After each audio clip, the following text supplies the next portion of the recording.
Assalamualaikum warahmatullahi wabarakatuh. Bismillahirrahmanirrahim. Alhamdulillahirrahmanirrahim. Shallallahu wassalamu ala asyrofil anbiya'i wal mursalin Muhammadin wa ala alihi wasahbihi. Bapak Ibu dan teman-teman sekalian, saya tidak tahu alasan teman-teman panitia ketika ingin meneladani Pak HR, saya yang diminta untuk cerita. Padahal sebetulnya ada yang lebih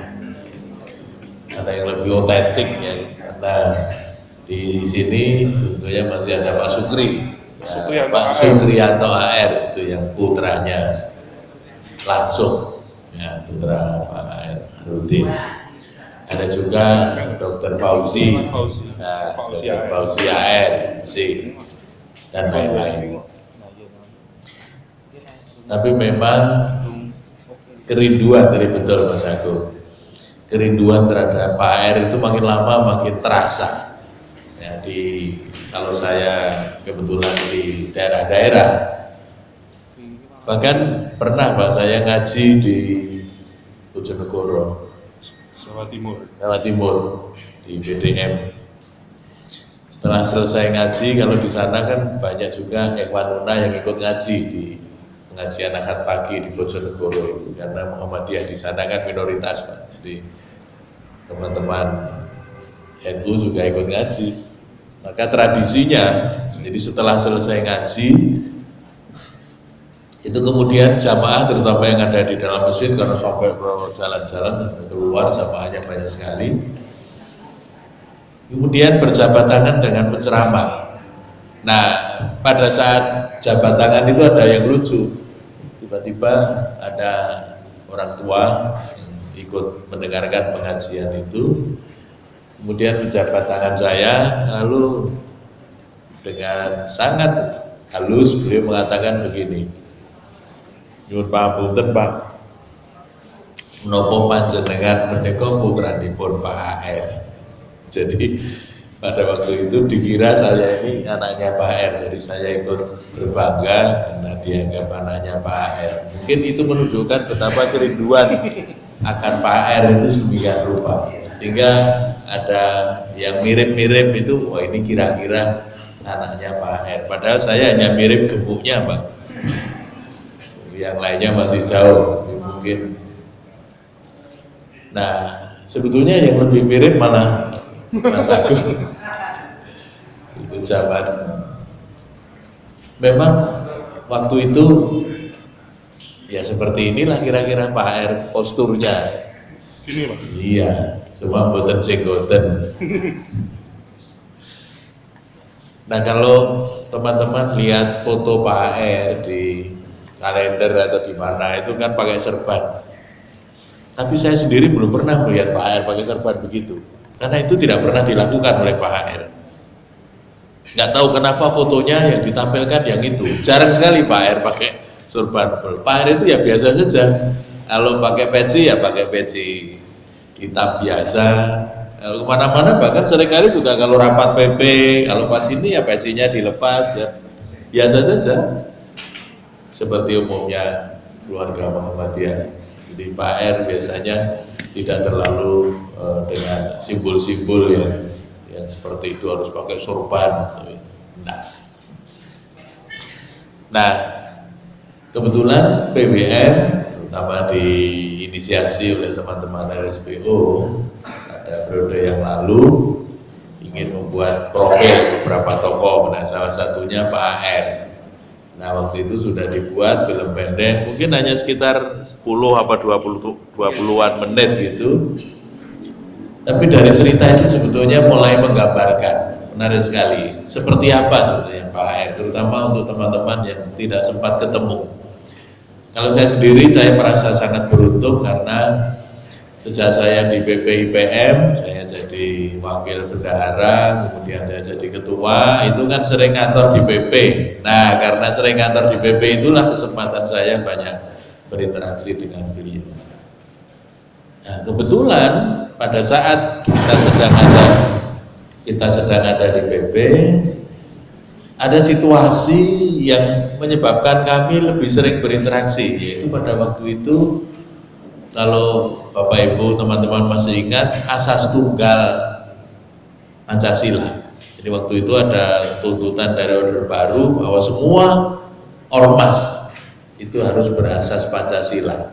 Padahal ormas Islam semuanya pasti asasnya Islam. Tapi waktu itu Pak Harto pengen ini asasnya harus Pancasila. Nah waktu itu terjadi tarik-menarik yang luar biasa. Bahkan kalau Anda ingat satu-satunya muktamar yang nggak jadi diundur itu hanya gara-gara asas Pancasila. Sehingga mundur satu periode. Mestinya kalau tidak salah tahun 80-an, itu kemudian baru terlaksana muktamar di Solo itu tahun 85. Nah antara tahun-tahun itu 80 sampai 85 itulah saat yang sangat intens. Saya paling kecil karena di IPM ikut dalam rapat-rapat yang genting itu. Kenapa saya katakan rapat-rapat yang genting? Karena kemudian ada dua kutub di Muhammadiyah ini yang sangat sulit untuk dipertemukan. Di satu sisi ada yang mengatakan kalau tidak ada Islamnya itu Muhammadiyah sudah bukan Muhammadiyah lagi, kalau asasnya sudah bukan Islam. Nah, sementara yang lain lagi, itu cuma dokumen ya, orang tahulah kalau Muhammadiyah itu ya Islam. Mau asasnya Pancasila, mau asasnya apa, itu kan karena di negara Republik Indonesia. Tapi ya namanya Muhammadiyah ya Islam. Tapi tarik-menarik itu tidak selesai-selesai. Nah disinilah peran yang luar biasa dari Pak AR ketika ditekan oleh pemerintah yang Orde Baru pada waktu itu. Nah kepiawaian Pak AR itu sebetulnya di situ. Salah satu kesimpulan pentingnya saya kira adalah beliau ini memang sosok yang sederhana. Bapak Ibu tentu tidak membayangkan bagaimana Ketua Pimpinan Pusat Muhammadiyah sepanjang itu 4 periode lebih, dan karena sejak 68 Kiai Fakih Usman Sedo, dan kemudian 68 ya 68 Kiai Fakih Usman Sedo, kemudian di istilahnya itu yang di Plekodro itu Pak AR untuk meneruskan Kiai Fakih Usman. Padahal waktu itu sebetulnya yang lebih alim, yang lebih kiainya masih banyak pada waktu itu. Tapi Pak AR yang lebih muda itu yang disepakati untuk meneruskan Kiai Fakih Usman. Kemudian di muktamar tahun 70-an itu beliau dipilih terus sampai tahun 90. Jadi 4 periode lebih beliau itu memimpin Muhammadiyah. Tapi sampai akhir hayatnya tidak punya rumah, Pak. Tadi yang Mas Agung terangkan bahwa rumahnya itu kemudian dipakai untuk itu karena memang rumahnya Muhammadiyah. Rumah dinas. Jadi Pak AR itu tidak punya rumah. Ini rumah yang dipakai kantor PP Muhammadiyah di Citiro itu adalah rumahnya Muhammadiyah. Nah yang dipakai untuk jual bensin ya di depan rumahnya itu. Pertama buat jual bensin, lalu yang di belakang itu untuk kos-kosan. Beberapa mahasiswa Gajah Mada itu kos di rumah beliau. Bapak Ibu, saya berkesempatan beberapa kali ke rumah beliau. Nah, salah satu yang khas di Pak AR itu begini, kalau ada tamu, kemudian pas waktunya sholat, itu kemudian diajak ke belakang jamaah sholat. Nah, selalu yang disuruh jadi imam, dan kemudian kultum itu tamunya.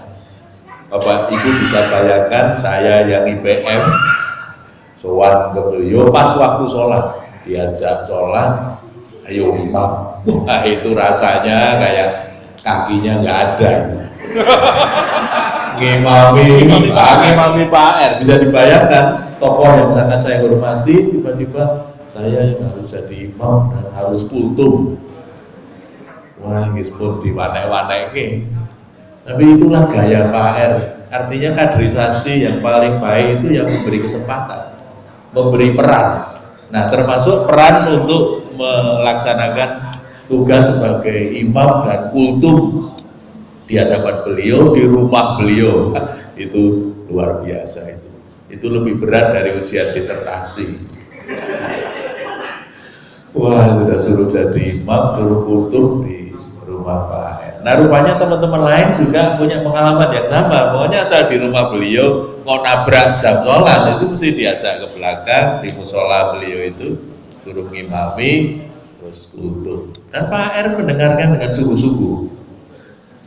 Jadi kesederhanaan beliau itu memang luar biasa, memberi contoh betul. Sehebat beliau itu. Sebetulnya Yamaha yang tadi beli bensin itu ya Yamaha-nya Pak R itu ya kayak begitu itu, Yamaha tahun 70-an itu. Kemana-mana kan Pak R kalau dakwah itu pakai Yamaha, ya Yamaha merah agak kuning gitu ya, zaman dulu itulah anunya Yamaha-nya Pak R, saya masih ingat betul. Dan ya karena orangnya sederhana, jujur, itu ya apa-apa dilakukan dengan sederhana dan jujur, termasuk karena Pak R itu pimpinan Muhammadiyah, kalau SIM-nya habis harus ujian SIM ya ujian. Tidak tahu kalau pimpinan Muhammadiyah sekarang ujian apa nembak atau lewat kokam. Tapi kalau Pak R itu ya ujian betul, Pak. Sehingga ada cerita karena harus ujian praktek, padahal Pak R kan gemuk kayak Mas Agung ini dan sudah sepuh. Maka kalau ikut angka 8 itu kan kesulitan, Pak. Maka pada saat sulit Pak R itu turun dan kemudian sepeda motornya dituntun. Padahal itu ujian SIM, ujian praktek. Kan mestinya nggak lulus, nggak dinaiki kok. Ya turun dan kemudian sepeda motornya dituntun. Nah pada saat sudah turun dituntun itu polisinya nanya, loh Pak R kok tuntun? Itu jawaban luar biasanya Pak R yang jujur dan sederhana itu. Nggih Pak Polisi, kula nek dalane angel nggih kula tuntun ngeten iki. Jadi kalau jalannya sulit itu ya saya tuntun begini. Nah, dan benar kan Pak R, kalau memang jalannya sulit beliau tidak bisa ya dituntun. Dan lulus itu Pak. Ujian SIM-nya ya lulus. Dan banyak cerita-cerita yang menarik dari Pak R itu, dari kesederhanaannya itu yang luar biasa. Saya banyak dapat cerita Pak R itu kalau suatu kali diderek ke Pak Tim itu dulu kiai kita dari Bantul, Tim Yati, Majelis Tabligh, ceramah ke Jawa Tengah, diberi tempat tidur di lantai, ya ada kasurnya tipis ya. Muhammadiyah Tempo dulu kan kadang-kadang begitu ya, diterima di sekolah lalu tidur di bawah beserta dengan peserta yang lain. Nah Pak Tim kan yang tidak terima karena Pak R Ketua PP Muhammadiyah yang sangat dihormati kok diaturi sare di bawah. Nah kemudian Pak Tim mau nyari panitia, Pak R tahu ini pasti Pak Tim mau protes, itu dicegah itu oleh Pak R, jendak putih Pak Tim, cuma dosi panitia. Jenopo, mosok Pak R Ketua PP Muhammadiyah diaturi sare di bawah mboten sah. Kula niki wong tuwa lemu nek teng isor ngeten niki malah kebenaran, mboten keglundrung. Karena kalau di atas kan bisa keglundung karena sampun sepuh. Jadi salah satu contoh tokoh itu yang kalau diberi apapun oleh jamaah itu berterima kasih, Pak. Sarwa kebenaran. Nah ini yang saya kira sekarang menjadi tidak mudah untuk mencari tokoh yang seperti itu. Mboten ate ngarani, tidak pernah mengecewakan orang. Dalam teori kepemimpinan, manajemen itu kan kalau diperas, itu kan intinya adalah leadership. Nah Pak R ini tokoh yang leadershipnya luar biasa. Leadership itu kalau diperas, itu kan intinya adalah human relation, relasi dengan sesama. Pak R itu orang yang sangat dicintai oleh semua kalangan. Bahkan ceramah-ceramah Pak R di TV itu yang mendengarkan tidak cuma keluarga Muhammadiyah, yang non Muhammadiyah pun senang mendengarkan. Bahkan yang non Muslim pun ikut mendengarkan. Kalau mimbar agama Islam di TV, kalau yang isi Pak R, itu saking enaknya cara Pak R menyampaikan. Jadi human relation itu Bapak, relasi dengan orang lain itu kalau diperes lagi intinya adalah communication, dalam bahasa kita tabligh. Nah tablighnya Pak R itulah luar biasa, kemampuan komunikasi Pak R itu luar biasa. Nah ini tentu kita sebagai penerus yang perlu salah satunya kita pelajari dengan baik itu kemampuan komunikasinya seperti Pak R itu, menjalin relasi dengan siapapun. Pak HR itu kalau mengkritik itu tidak menyakitkan hati. Dan kalau diprotes itu mengelaknya enak sekali Pak. Waktu saya jadi ketua PPIPM, muktamar di Cirebon, Pak HR itu kan sambutannya begini. Waktu itu saya sudah punya anak, Mas.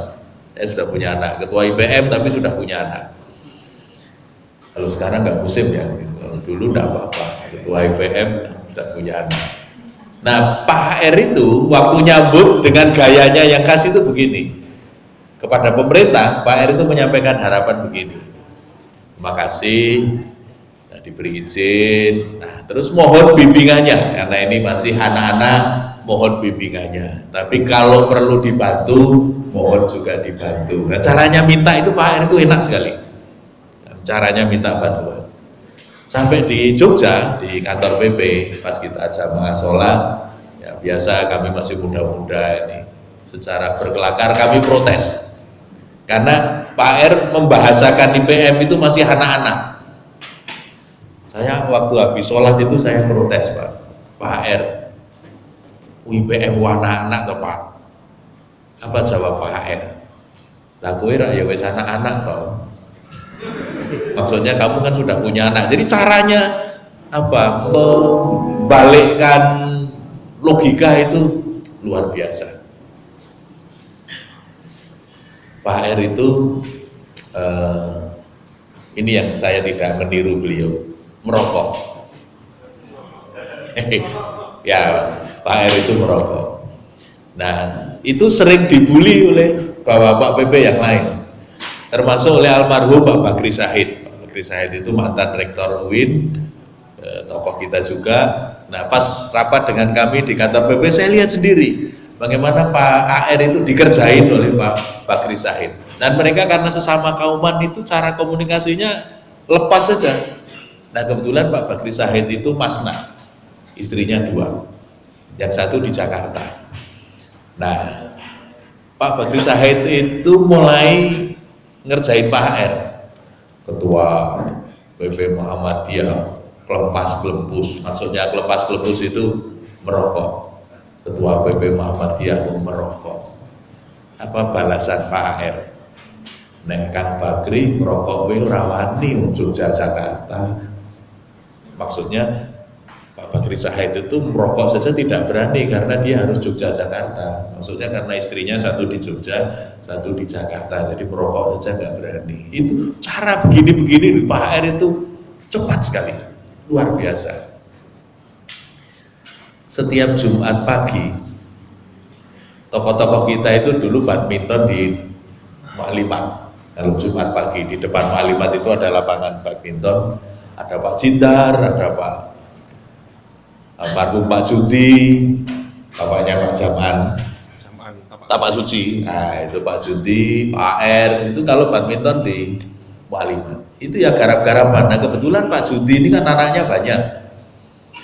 Mungkin belasan saudaranya Pak Jaman itu saya tahu persis bagaimana cara mereka bergurau saling meledek. Jadi cair sekali hubungan antar pimpinan pada waktu itu. Ya guyonannya khas kauman. Bagaimana Mbah Judi yang orangnya pendiam tapi anaknya banyak itu ya digojlok sama Pak R.